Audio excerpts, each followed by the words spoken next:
So just by way of applause, who is actually Scottish?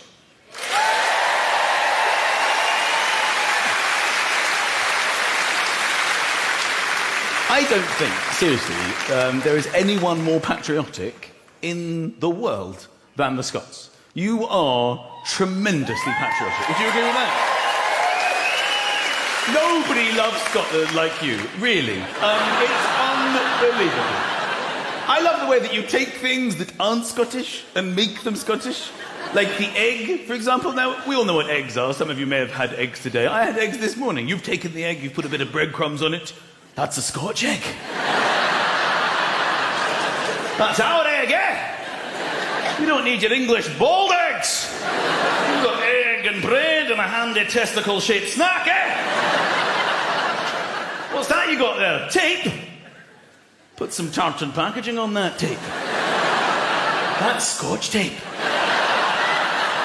That's our tape. That's the best tape. None of your cello bullshit tape, eh?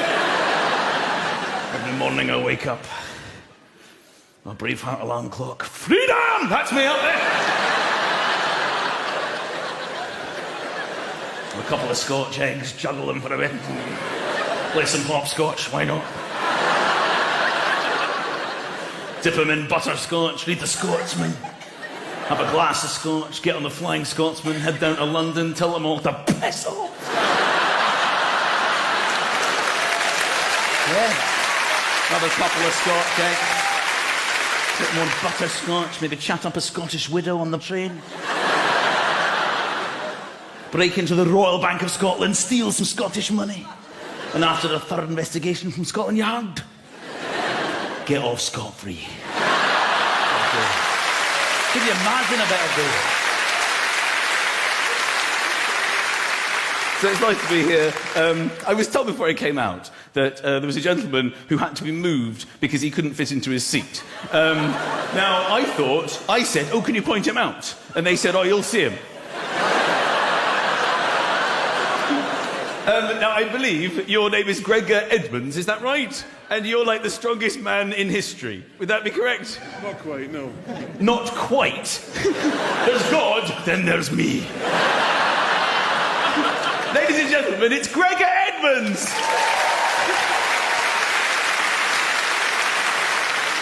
Be honest with me, how many shredded wheat do you eat a day? I'm disappointed you're not in your big Highland Games gear, because I would expect you to be permanently in it. I love the kilt. Is anybody actually in a kilt tonight? It's not a special occasion, I understand that. It's not a special occasion, but I do love it. I don't really know how it was invented. I've got a sort of theory on this. I think it's basically been created to be as opposite to English people as possible. I think at some stage during history, Scottish people got together and said, all right, today we're going to design the Scot, all right? Now, the theory on this is we're going to have him as opposite to English people as is humanly possible. Right, now, I've been down there, it's not pretty. They're wearing trousers. So we're going to open with a skirt. Modelling it here is Scott. You all right, Scott? I'm all right. But you've got me in a skirt. I'm not happy about that yet. You've got to hear me out, all right? They have plain black trousers down there, all right? So we're going to go with the multicoloured skirt. In fact, every family a different colour. You all right? I'm prepared to listen. Fine. They've got little black socks. We're going to go with the long white hockey sock. How are you feeling? I'm feeling peculiar, if I'm honest with you. Now, unfortunately, I've been down there and they're all in underpants. So, according to the rules, there can be no pants, Scott. Are you out of your bloody mind, eh? You've got me standing here in hockey socks and a skirt with my balls hanging out. You sure you thought this through? I've done my best. What about pockets? Can I have pockets? I mean, I've got to put my money. I mean, I've got good Scottish money. It's very strong right now, the currency. It's £1 to the pound. Where am I going to put it? Can I have pockets? No, I'm sorry, we can't have pockets. English people have pockets. It's not acceptable to have pockets. So what am I going to do? Just carry it around? No. We're going to have a bag. A bag? Are you out of your mind? I'm already in hockey socks with the balls hanging out and multicoloured skirts. Now you want me walking around with a handbag? It's not on. It's not going to be a handbag. It better not be. Because that's girly. It's not girly. We've done everything we can to masculinise the bag. It's going to be a cock bag. You serious? You want me walking around in long white hockey socks with my balls hanging out, with a multicoloured skirt and a cock bag? It's still girly. It's still girly to have a bag. I don't care. We've done our absolute utmost to address the situation, and it's going to be hairy. It's a hairy cock bag. You're right with that? I suppose I'm all right with that, but what if people take the piss? I've thought of that too. You're going to have a knife in your sock, all right? So I arrived earlier today. I drove past Hope Hospital. Is this really the best name for a hospital? Hope is the last resort. When there's nothing else, there's always hope. And you name your hospitals this? Hiya, I'm here to see me dad. Right, you want the fingers crossed unit? That's straight down there. If you get to 50-50 ward, you've gone too far. Come back, all right? I'm staying in the Hilton Hotel, which is sort of like, it goes up and then there's another building that goes up. It's like Tetris. It's like a sort of odd building. And they have one of those, you know, those security tags in shops that when you steal it, it goes off, like in Topshop, and they have to take it off before you buy it. They have that on the dressing gown in the hotel. It's weighing me down. I went to get my paper. Bloody hell! But I understand there has been a spate of burglaries in the north. I'm thinking specifically of the Liverpool football team. I think it is really not exactly fighting the stereotype that people in Liverpool are stealing from the Liverpool football team. They're supposed to be their heroes, and they steal from them while they're playing. Because that way they know that they're not at home. Genius! They're sitting at home watching the TV going, go on, Stevie G, go on, pass to Alonso, he's free, go on, hang on a minute. Is this live? I'm going to go round Stevie G's house. Call me if he's substituted, all right?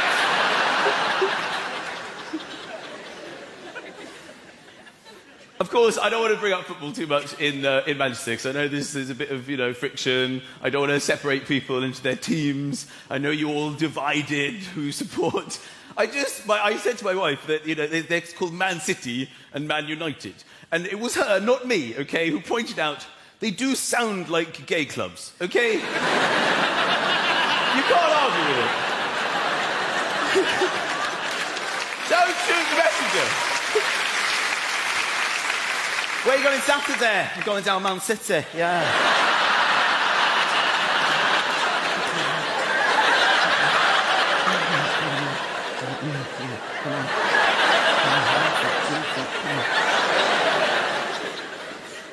Go to any of the other clubs? Yeah, Man United, it's absolutely great. Hey, look, afterwards, a few of us are going down the men arena. Want to come?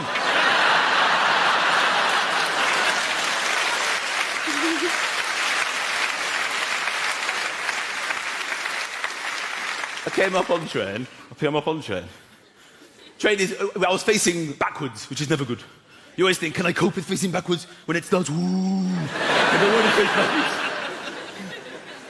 You hold on to your ticket because they will be inspected. People will inspect your tickets. Even tonight, you've come in, you will hold on to your ticket. Even though you're in, you feel, I better hold on. You never know. You look at it, do I need this? Okay, well, I will hold on to this. You even do this on aeroplanes. There's no reason for this. Once you're on the aeroplane, you look at your ticket, and, well, I'll put it in pouch, you never know. It's very unlikely halfway through the flight, someone's going to go, tickets, please! I don't have it. Stop the plane!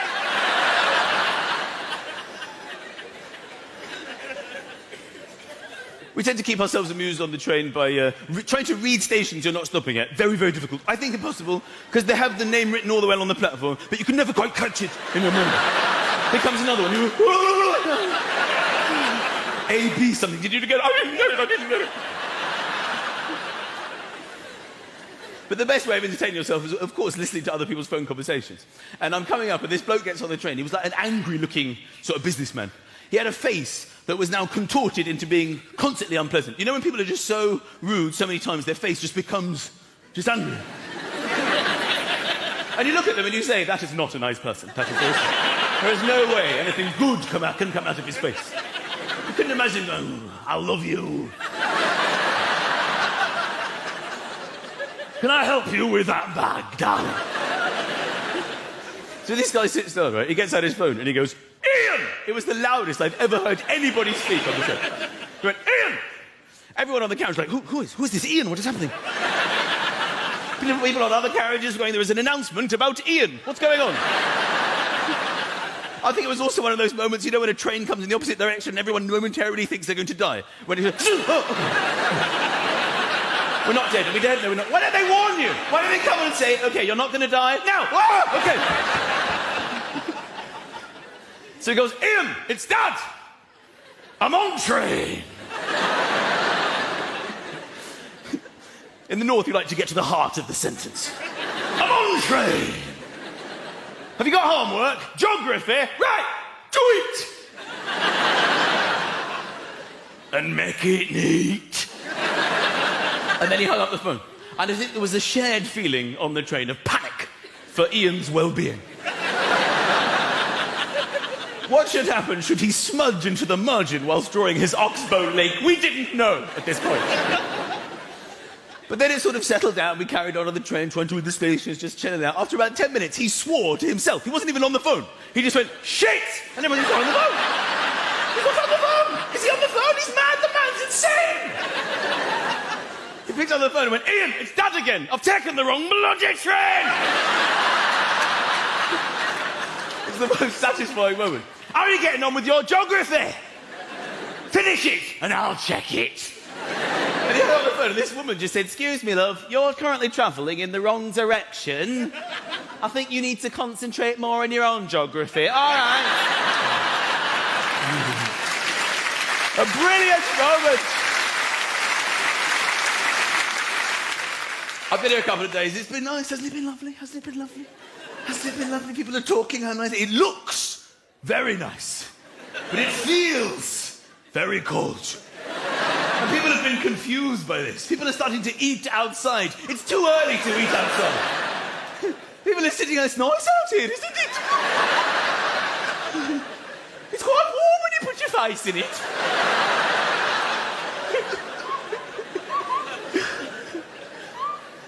Soon we will have nice weather. Soon it'll happen. Soon we'll have a few hot days in a row like we always. We'll have a heat wave or a mini heat wave. A mini heat wave is one hot day. A heat wave is 2 hot days.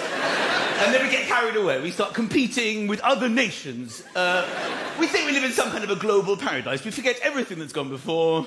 It actually said in the paper last year during a mini heat wave, it said yesterday, in Hull, temperatures reached 82 degrees. Whereas in Jamaica, it was only 78. Are they seriously implying that Jamaicans are waking up in the morning, opening the curtains, going, oh shit, I wish I was in Hull.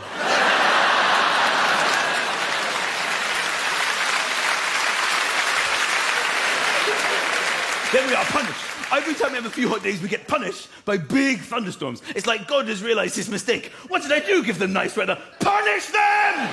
But we quite like that. We quite like thunder. Thunder and lightning. Lightning's quite exciting. You get lightning, then we all start to count. 1,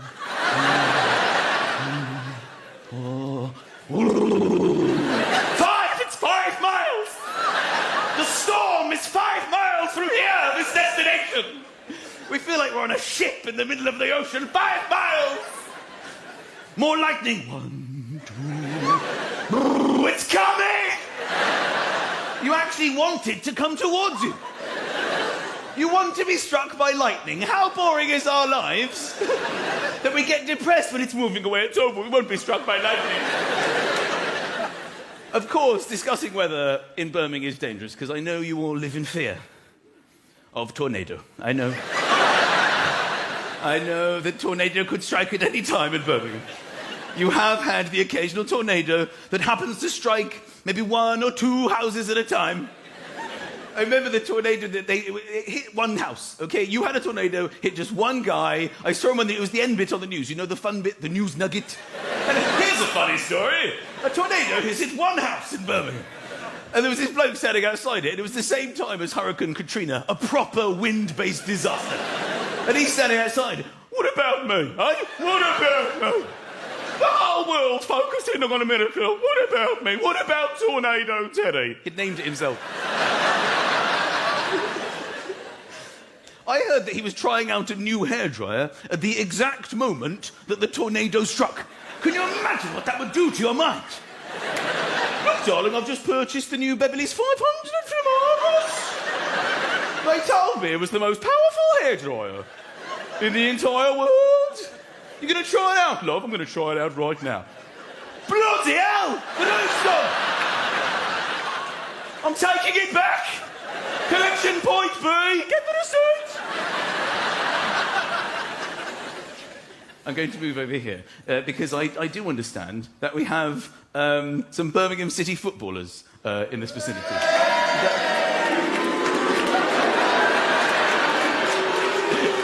It took a moment for the people who support other clubs to register. They're like, are they really here? They are.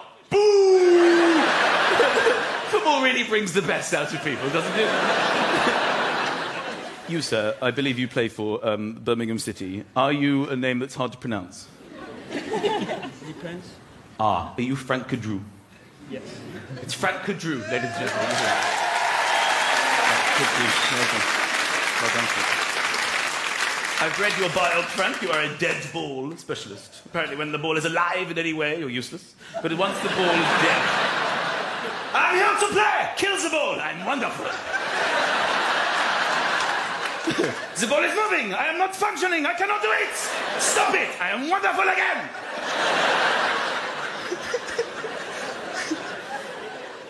I have stipulated in my contract, if the ball is moving, I will not play the... Why am I German? Why am I German?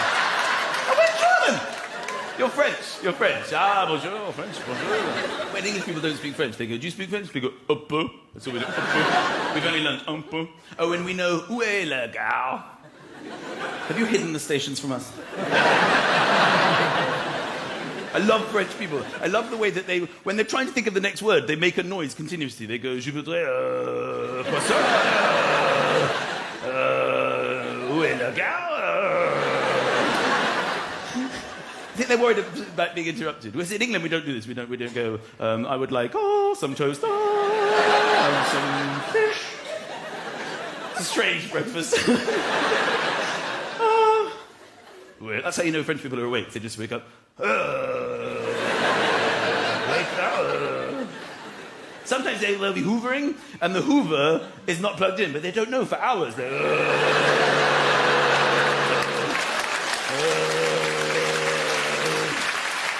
But come on! This is not picking anything up off the floor, huh? Or blow drying their hair and the fuse is gone. My hair is not getting dry, but they said, when I bought this from eBay from the man from Birmingham, he said this was the most powerful hair.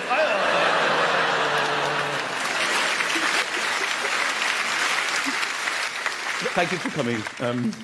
I like it when substitutes in football want to get on. They try to get the manager's attention.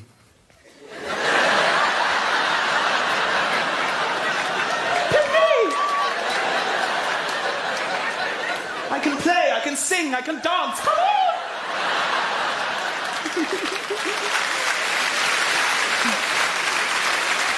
Oh, I love a bit of Swansea.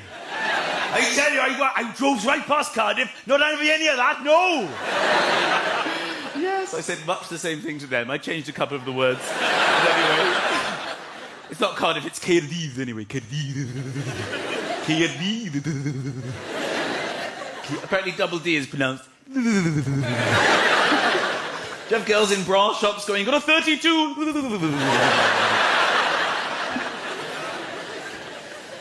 Yeah, I'm here, I made it. And I'm enjoying it all the more, of course, because I paid $5.40 on the toll. Always an exciting moment. I think it's almost worth $5.40 to have that moment when you stop, and then you come through and there are no lanes. It takes a very strange sort of man who doesn't go, the race is on! Come on! First one to the lanes! Order, back in order, okay, but I had fun while it lasted. Do you get in free if you're Welsh? Is that how it works? Is it not, even if you've got the dragon, if you've got a red dragon tattoo, you can't just flash it and go on, mate, go on. Is it not like that? It's not like a club. Hey, go on. I've already been in, go on. My coat's in there, for God's sake. Is it all right if I get my mate and he can come and he can say and then he can take me in? Is that all right?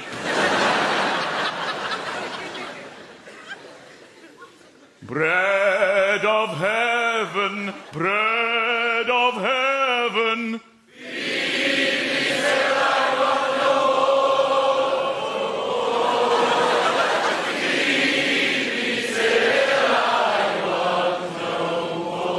You're insane. You do know that, don't you? You are insane. Most of you look at me as if to say, oh, thank God the comedy's over. It's just like chapel. I love it. I love the sing-song. This is great. This is absolutely great. I could not go to a theatre in the whole of England and go out and go, dear Lord and Father of mankind. Piss off. It's very unlikely. Forgive our foolish ways. We were like, oh, I love it. Bread of heaven. In fact, I had some bread earlier from heaven. It's all right, bread of heaven. Are you all right? I'm full up on bread of heaven. Me, I love that you sing it at the rugby, don't you? At the rugby. This is a lovely thing. That, you know, sporting events can be extremely hostile, but you're there going, hymn number 237, all right? Bread of heaven, all right, we all right? Let's sing it, let's belt it out tonight. You've got the New Zealanders, you know, giving all the haka, come on! You look a bit hostile, go on, have some bread, it's from heaven, chill out, man. But it is nice to be here in Swansea. Who, by way of applause, speaks the Welsh language? That's very good. And who doesn't? It's going well. It's going well. You can't say they're not encouraging you. I mean, they put vocabulary up everywhere. I love the first time you see this when you drive in is services. The word for services? Are you trying to use every letter in the English language? By the time what the hell are you doing here? By the time you finish reading it, you're half a mile past the services. What else going on here? I've actually learnt a bit of Welsh because I knew I was coming. So listen, don't, you know, most of you haven't bothered to learn it. So anyway. So, okay, here we go. I've learnt bus. I learnt bus. Booth. Well done.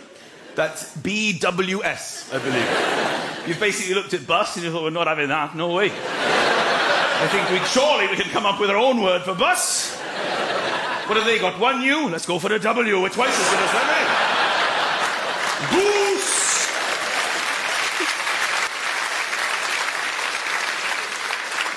I've also learnt taxi, which is taxi. Why have an X with a C and an S to do the same job, innit? Go on, X, got the night off. C, S, you're in. Go on. You're playing. But normally the X does it. No, not today. We're going different this time. My favourite, of course, ambulance. You even have it translated. This is ambulance and then ambulance. In case it freaks people out. If you didn't translate it, oh, bloody hell, if there's only a spaceship over there. There's lights and everything. Oh no, I've seen the translation. Panic over, it's an ambulance. All right. I'm beginning to get au fait with the accent. My first experience of this was getting off the plane. There was a bloke in front of me, and he said, where are our bags? In your mother tongue, where are our bags? Where are our bags? I have to say, it depends how you say it. There's something about the accent that it does tend to sound a little bit downbeat. I mean, when I think of an Irish accent, you know, it sounds very jovial. Hello, how are you doing? Everything's fabulous. Even if it isn't fabulous, it sounds quite fabulous. Oh, the house burned down. Everything's gone. I've lost everything. I've got no insurance. I'm suicidal. Just moments over the border, I'm absolutely ecstatic.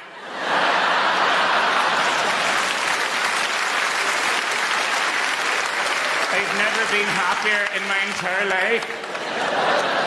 I'm on cloud 9.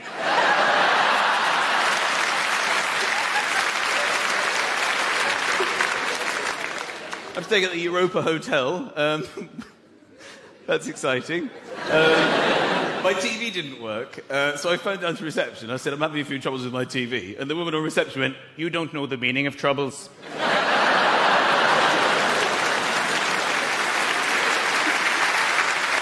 So it's been a good year. We've got Barack Obama in the White House. Hasn't he done well? I mean, hasn't he done well? Not just overcoming the colour of his skin to become the leader of the free world, but also his name. You couldn't ask for a worse name to try to become President of the United States of America. His name is Barack Hussein Obama. Barack sounds like Iraq. Hussein, Saddam Hussein, Obama, Osama. You couldn't create a worse name. Do you think there are young British black people saying, maybe I could do it, maybe I could be Prime Minister of this country? I mean, look at Barack, he's done it. Do you think I can do it? I'm not so sure, Adolf Mugabe Fritzl.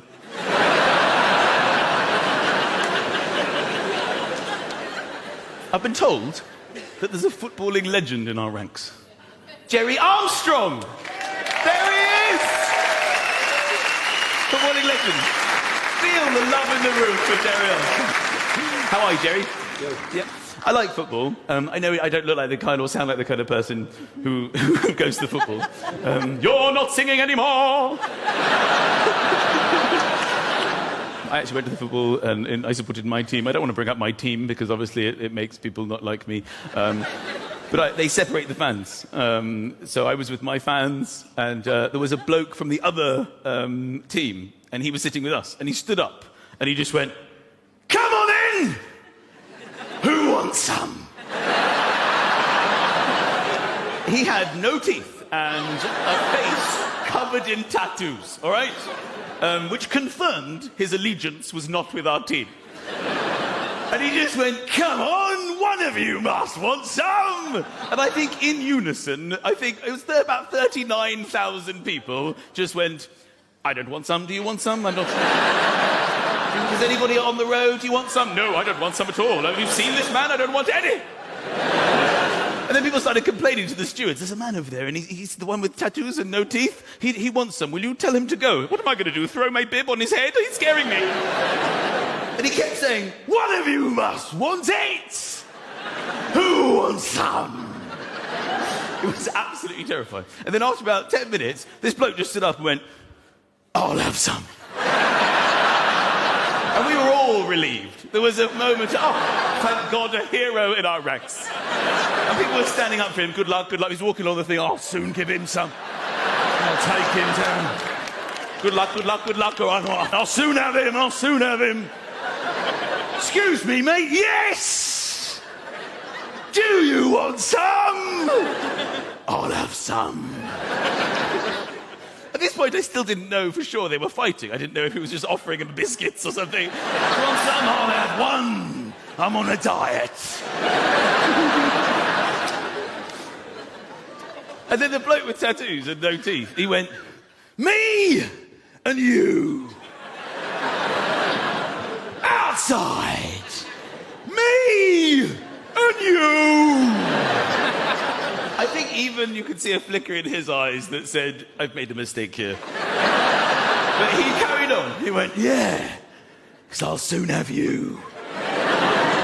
Me and you." I was itching just to go over and go, "Sorry to interrupt, but you're sort of pointing at the wrong person. And it's you and I," as you were.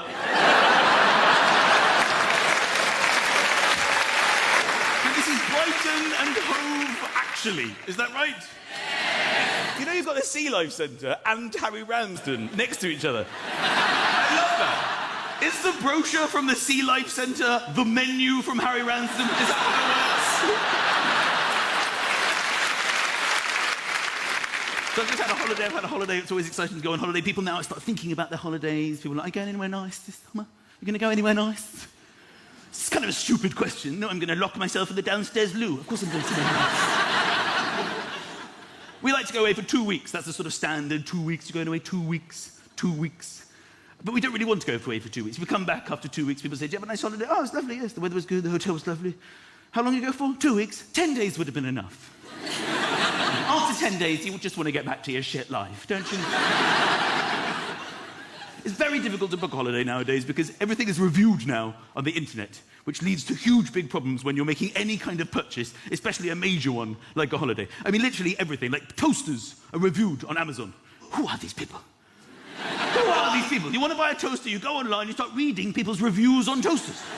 Who in their right mind goes home and does toast? I better write the review on the toaster. Settings 2 to 6 are an embarrassment.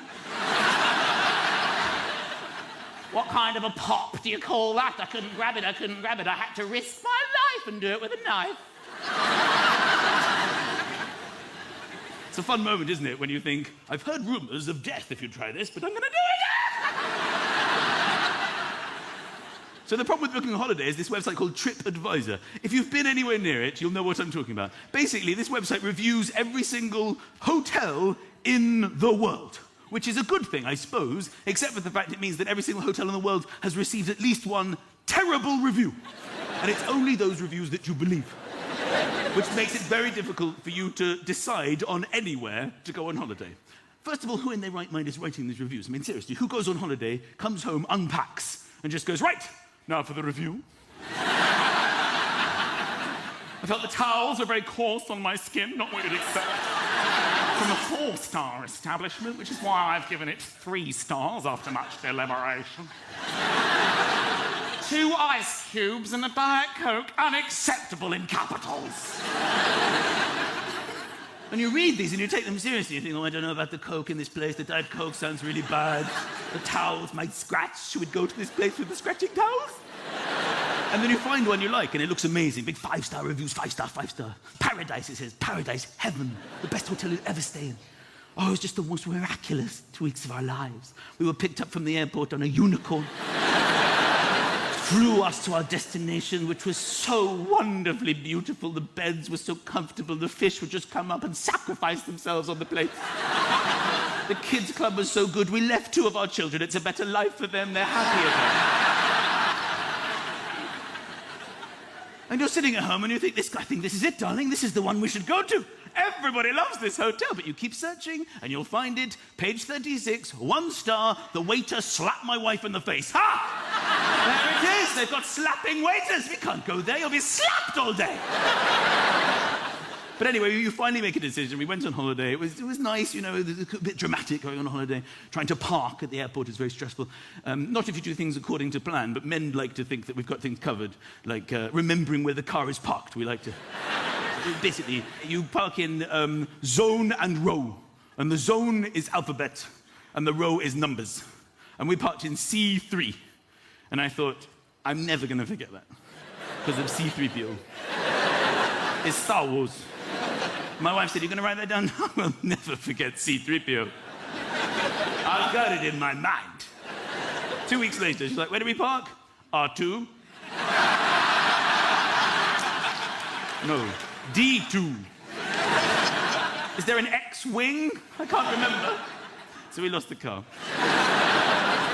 But you know, we went to the airport, we went to the whole rigmarole. My wife, she hates flying. And it doesn't help they call the building the terminal. Who wants to hear that word when you're about to get on a plane? Terminal 2, Death Gate 4! Then you go shopping. People are buying televisions. They have huge TVs in duty-free. Who is buying these televisions? And then people buying TVs going, oh shit, I've got to take that to Corfu. That's not good.